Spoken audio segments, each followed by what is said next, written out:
Hi, hello. ఈరోజు మనము మన పచ్చిమిరపకాయలు ఉంటాయి కదండి, బజ్జి మిరపకాయలు, దానితో ఆవకాయ పచ్చడి తయారు చేసుకుందాము. దానికి కావాల్సిన పదార్థాలు: బజ్జి మిరపకాయలు పావు కిలో తీసుకున్నాను, ఎల్లిపాయలు, జీలకర్ర, మెంతి పౌడర్, ఆవ పౌడర్, ఒక నిమ్మకాయ, పచ్చి నూనె తీసుకున్నానండి, పల్లి నూనె, అలాగే ఉప్పు, కారం.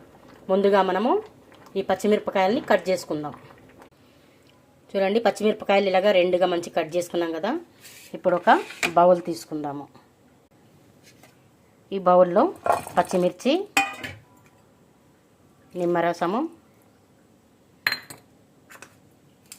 ఉప్పు, కారము, జీలకర్ర, మెంతి పౌడర్, ఆవాల పౌడరు, ఎల్లిపాయలు ఇవన్నీ వేసి మొత్తం మంచిగా కలియపెట్టుకుందాం. ఇప్పుడు ఈ పచ్చి నూనె కూడా పోసేద్దాం.